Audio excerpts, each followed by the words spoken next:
ეთერში სტუმართან ერთად დავბრუნდით ჩვენი სტუმარი გახლავთ ზემო ბეთლემის მაცხოვრის შობის სახელობის ტაძრის მღვდელმსახური დეკანოზი ზურაბ ჭედლიშვილი. დაგულოცეთ მამა. დღეს ჩვენ საუბრობთ წმინდა მეფეების არჩილისა და ლუარსაბ მეორის შესახებ. საქართველოს მართლმადიდებელი ეკლესია სწორედ დღეს იხსენიებს ამ ორ მეფეს და მამა ორივე აღესრულა წამებით სარწმუნოებისთვის. მსგავსი ისტორიები აქვთ. რამდენად დიდია მათი ღვაწლი იქნებ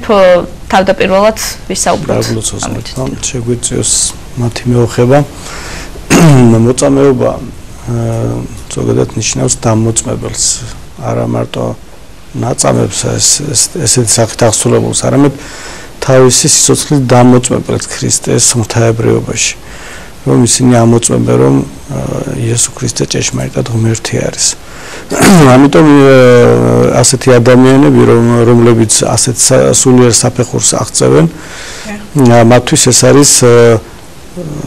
დროებითი ყოფიდან სამარაჯამო ყოფაში გადასვლა და ეს არის სამარაჯამო ნეტარყოფაში დამკვიდრება. ამიტომ მათი განცდა, მათი დამოკიდებულება ამ ყოფისადმი გამომდინარეობს იქიდან, რომ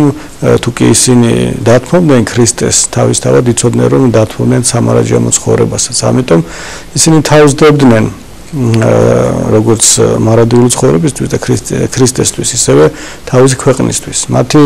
მოღვაწეობა და მათი ესეთი მოწამეობრივი ცხოვრება არის მნიშვნელოვანი, განსაკუთრებულად მნიშვნელოვანი არა თუ იმ პერიოდისთვის, აი დღევანდელ დღემდეც ეს ძალიან დიდ ძალას და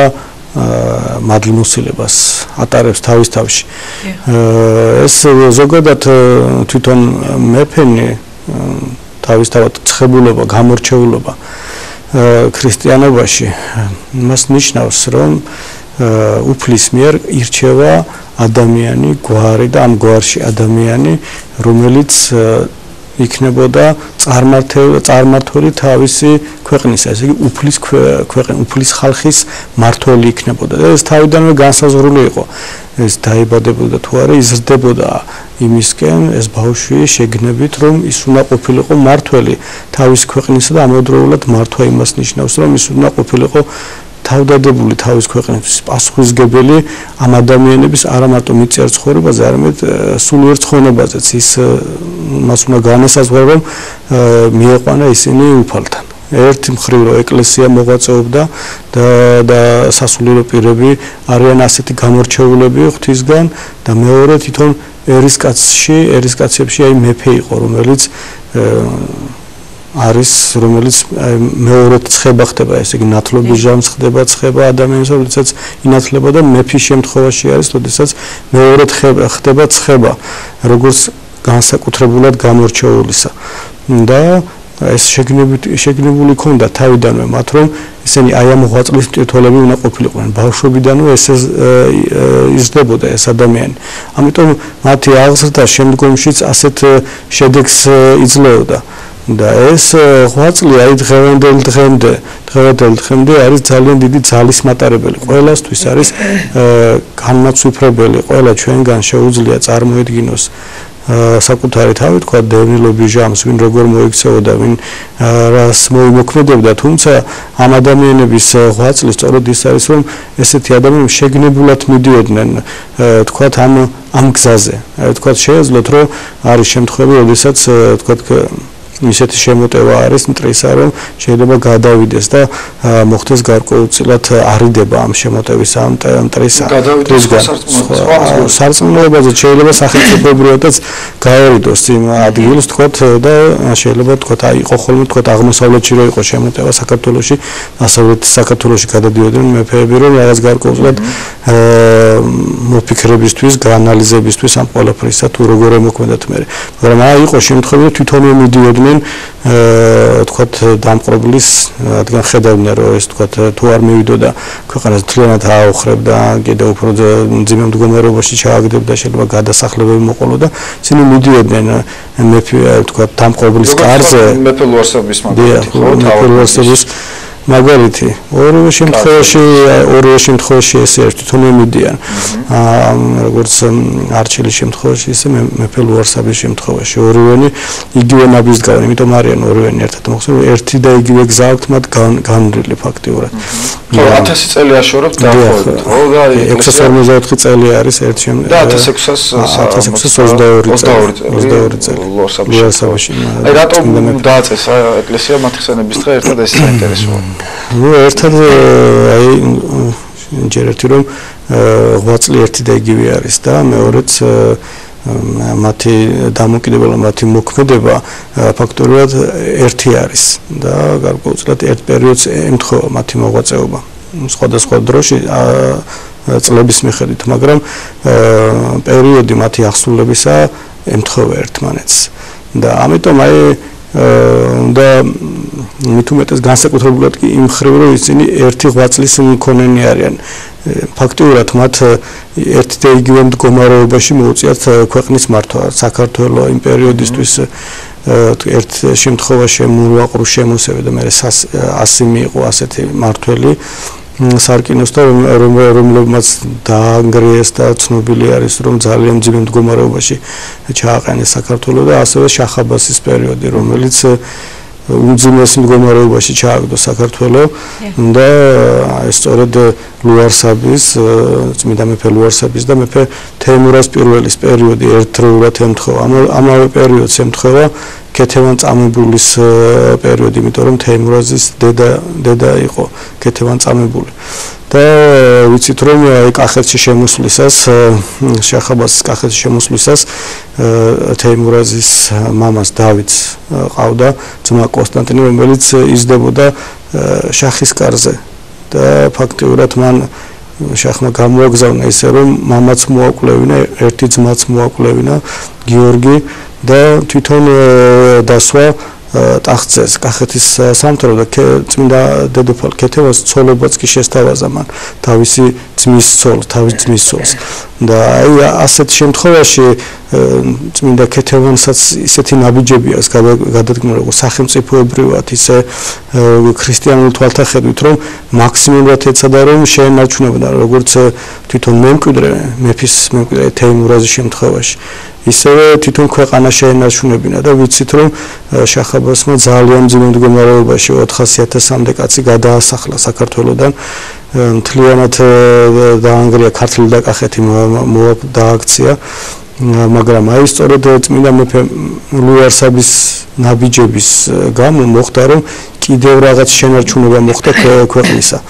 და ამავდროულად ეს ნაბიჯები არ იყო მარტო პოლიტიკური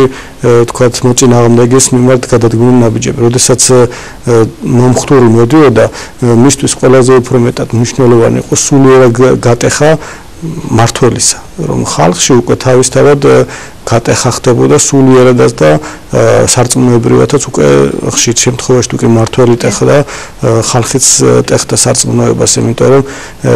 ადამიანებისთვის უმრავლეს შემთხვევაში უმრავლეს ადამიანებისთვის გარკვეული ლიდერები არიან გამორჩეული რომელთა მიხედვითაც ისინი ამა თუ იმ ნაბიჯს დგავენ ეს არის გარკვეული კატეგორია ადამიანების რომელიც მერყევნი არიან რწმენაში თქვათ შეიძლება ასე ითქვას ან სუსტი არიან რწმენაში და ამის გამო თუ რანაბიჯს გადადგავს მისი მმართველის ლიდერი რომელიც გამორჩეული არის ღვთისგან იმის მიხედვით მოქმედებენ მერე ესენის ამიტომ ამ ადამიანებს სწორედ ეგეც ჰქონდათ განსაზღვრული თქვით რომ არა მარტო სახელმწიფოებრივი შენარჩუნებაზე და ადამიანის ცხოვრებაზე ასევე არამედ მის ცხოვრებაზეც არის პასუხისმგებელი და როდესაც ეს ადამიანი დაიკარგებოდა ღვთის წინაშე თავისთავად პასუხი სახელმწიფო მმართველს მეფეს მოეთხოვებოდა ან სასულიერო პირს ამიტომ მათ ისინი ბოლომდე დებდნენ თავს რომ არანაირად არ მომხდარიყო სულიერი გატეხა ადამიანის სულიერ გატეხა შემდგომში კიდევ მთლიანად ყვებოდა ცნობიერების შეცვლა ყვებოდა იმ კულტურის, რომელშიც ისინი აღიზარდნენ ტრადიციის დარღვევა, ცნობიერებით ცვლა ხდება ადამიანის მუსულმანური ცნობიერება აბსოლუტურად სხვა დამოკიდებულებაში არის ყოფიერებასთან, ქრისტიანული აბსოლუტურად სხვაში. და რაც აქამდე მას ტრადიცია ჰქონდა, რაც აშენებული ჰქონდა, რაშიც ის ცხოვრობდა, უნდა დანგრეულიყო და ეს კარგად იცოდნენ მომხდურებმა, რომ თუ კი ამას დაანგრევდნენ, ის ფესვსაცლი და ის სიძლიერესაცლი და ამ ქვეყნის თვითყოფადობას. და ამიტომ მიზანმიმართულად ანგრევდნენ ეკლესიებს და მიზანმიმართულად ისეთ ადამიანებს უწევდათ სარწმუნოების დაცვა და შებრძოლება, რომელთა ესე იგი მოქმედებაზე დამოკიდებული იყო ძალიან ბევრი ადამიანის მრწამსი და ცხოვრება. ამიტომ აი რომელი მეფეც არ უნდა ავიღოთ, რომლებიც წმინდანებად არიან შერაცხვლილი, ყველას შეთავაზებული ჰქონდა, რომ დაეთმოთ სარწმუნოება. თუმცა სწორედ აი მცირედ დათმობასაც არ აკეთებდნენ, მცირედსაც არ უშობდნენ, რათა არ მისცემოდა არ დაეშვა თავის თავში რაღაც გარკვეული შემოსვლა სასტურისა, რომ მე თქვა, რომ კიდევ უფრო შეიძლება რაღაც გარკვეული უფრო მეტად მომხდარიყო დათმობა სარწმუნოების. ამ თვითონვე არ უშვებდნენ თავის თავში, რომ მე კიდევ უკან ნაბიჯი არ გადაედგათ, არ მოეწიათ, იმიტომ რომ ადამიანის ბუნება ასეთია, თუ კი ერთხელ რაღაცას დათმობ, შეიძლება მეორე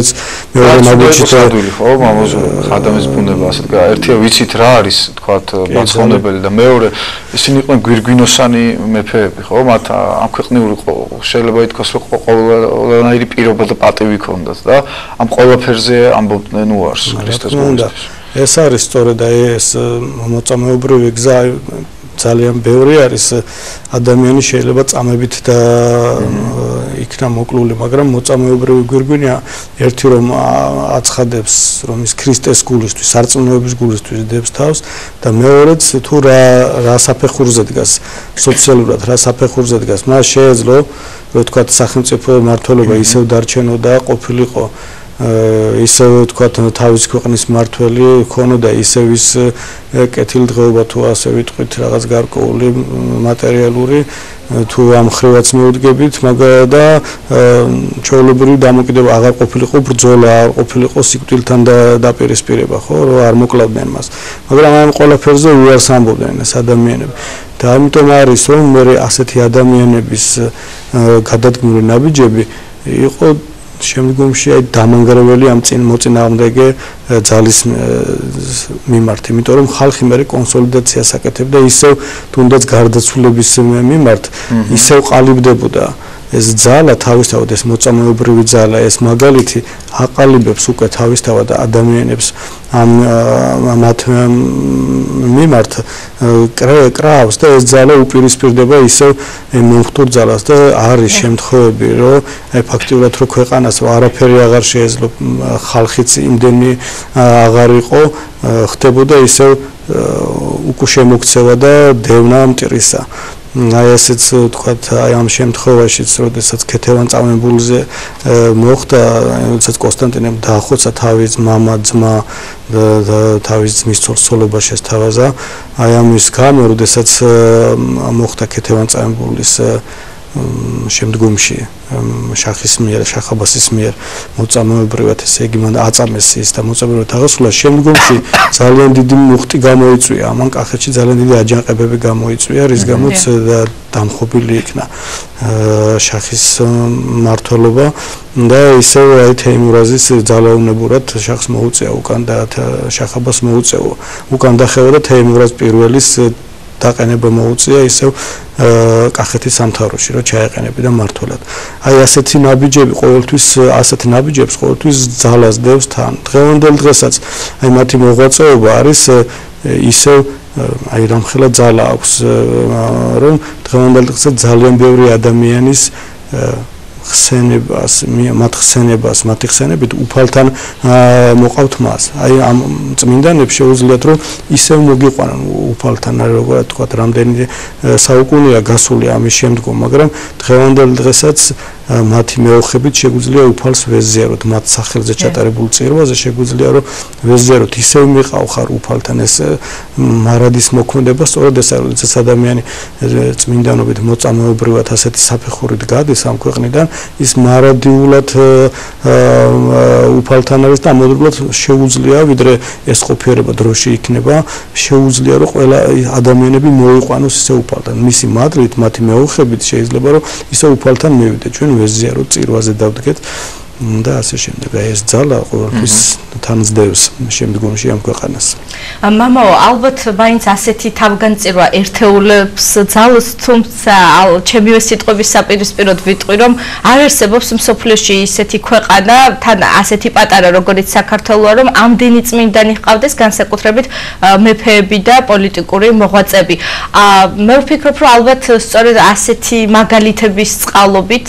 ჩვენ იმდენი მაგალითი გვაქვს მსგავსი რომ ალბათ სწორედ ამ მაგალითების წყალობით გვაქვს ჩვენ შენარჩუნებული სარწმუნოება ჭეშმარიტი და ის რომ გვწამს დღეს ჩვენ დავდივართ ტაძარში და რაც შეგვიძლია ვაკეთებთ სარწმუნოებისთვის თუმცა ეს ძალიან შორს არის ალბათ იმ თავგანწირვისგან ალბათ სწორედ ასეთი მაგალითების და პიროვნებების წყალობით ხდება და დღემდე გვაქვს ჩვენ ესეთი მაგალითები შეიძლება კავშირი ალბათ დიახ და ანუ შეიძლება სარწმუნოებისთვის არა მაგრამ აი იგივე სამშობლოსთვის თავგანწირვის მაგალითები რაც არანაკლებია მე ვფიქრობ თავისთავად ერთი რომ თვითონ ასეთი ადამიანების მოქმედება გარკვეულ სივრცეს ქმნის სადაც მე ადამიანს მორწმუნეს და ქვეყნისთვის თავდადებულ ადამიანს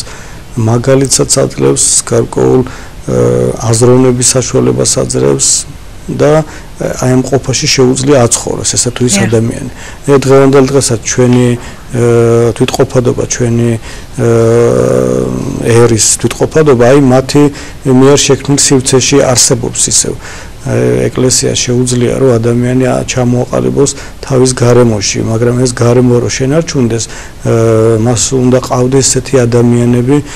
რომელთა მაგალითებზეც შემდგომ რაღაც გარკვეული ადამიანები აღიზრდებიან, ცნობიერებითაც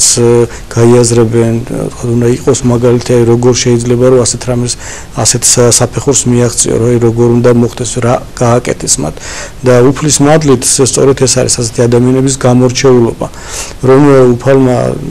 თავიდანვე იცის ყველა ადამიანი თვის რა ნიჭი აქვს მიცემული. ვინ რა ჭურჭელი არის, რამდენის დამტევნელია მადლისა. შემდგომ ესა თუ ის ადამიანი რამდენად გამოიყენებს, რამდენად დაიხარჯება მთლიანად ამ თავის მადლს, ამ თავის ნიჭს რამდენად გამოიყენებს, ეს სხვა საქმეა, მაგრამ მან იცის ვინ უნდა გამოარჩიოს, მან იცის ვის აყენებს ამა თუ იმ ადგილას. და ამიტომ აი ესეთი ადამიანები იმიტომ არიან გამორჩეულები, ცხებულნი იმიტომ არიან რომ იცოდა რომ ამ ადამიანს ასეთი ნაბიჯის გადადგმა შეეძლო ეს თავისუფალ არჩევანს ყოველთვის უტოვებს ადამიანი არ არის ესე განსაზღვრული გინდა თუ არა ხან უფალმა გამოარჩიეს აუცილებლად ეს ადამიანს თავისუფალი ნება ყოველთვის აქვს თავისუფალი არჩევანის ადგილი ყოველთვის აქვს დატოვებული მას მიეცემა გარემო სადაც შეუძლია რომ ეს ასეთი ცხოვრებით იცხოვრა და ასეთი ღვაწლით ასეთი საფეხურით გავიდეს ამ ქვეყნიდან როგორც მოწამე მაგრამ ეს შენ უნდა გინდოდეს თვითონ რომ გინდოდეს თვითონ მაშინ უნდა კიდევაც მიდიოდნენ ნელ-ნელა აი ამ ცნობიერებამდე ეს შეგნებული ნაბიჯები არის ეს მათ იცოდნენ რომ წავიდოდნენ თქვათ ამა თუ იმ დამყრობელის კარზე მათ აუცილებლად სიკვდილით დაждდნენ მათ იქნებოდა აუცილებლად შემოთავაზებები სარწმუნოების დატოვებისა და თუ კი არ დასწნობდნენ და არ დასწნობდნენ ესენი აუცილებლად დაждდნენ მაგრამ აი ამ გზაზე შეგნებულად მიდიოდნენ ეს არა ესენი მიდიოდნენ არა სიკვდილისკენ არამედ მარადიულის ცხოვრებისკენ და ეს იცოდნენ ახმული ჰქონდათ რომ უფალი მათ აი ასეთი საფეხურით გაიყვანდა ესე იგი ეს ცნობიერება აბსოლუტურად სხვა არის დღევანდელი ცნობიერებისგან დღევანდელი ჩვენთვის რაღაც მატერიალური ყოფიდან როდესაც გამოდის ადამიანი მისთვის ეს ცხოვრება არსებობს და სამარაჯაბრო ცხოვრება არ არსებობს ან არსებობს ისე რაღაც წარმოსახვეთის სახით შეიძლება იცის ან არის ის დარწმუნებული არ არის რომ რაღაც ხო ეს არის ის რა იქნება და ამიტომ ჩვენთვის უფრო მეტად სიკვდილი არის აი აქ დამთავრება არის და მათთვის პირიქით ეს არის დასაწყისი. ამიტომ ისინი პირდაპირ ცოცხალის არწმუნება სწორედ ეს არის, ეს განსაკუთრებული მძაფრი განცდა მარადიული ცხოვრებისა, ეს შეხებაც კი არის პირდაპირ უფალთან, ვიდრე გავიდოდნენ, მანამდეც კი ჰქონდათ შეხება, ეს ახლა ხშირ შემთხვევაში არ არის აღწერილი, თუმცა სხვადასხვა წყაროებში მითითებული არის ჟამთაღწერილის მიმართ, რომ მათ ჰქონდათ შეხება, გამოცხადებითი შეხებები ჰქონდათ უფლისგან, რომ ისინი სულიერად ასე მტკიცდებოდნენ ღვთისგან, რომ სწორედ ამ ნაბიჯზე უნდა წასულიყვნენ, აი ასეთი სახით უნდა დამკვიდრებულიყვნენ მარადეულ სასუფეველში. ამიტომ მათი მოღვაწეობა, როგორც თქვით, ძალიან დიდ სივრცეს ქმნიდა, როგორც იმ დროისთვის, ისე დღევანდელი დღისთვის და გვაძლევს საშუალებას, რომ აი მათი ცხოვრების ჟამთაღწერილების მიერ, მათი ცხოვრების გადმოცემისას ვნახოთ, რა სულიერება ჰქონდა. როგორ შეიძლება, რომ თქვათ ადამიანს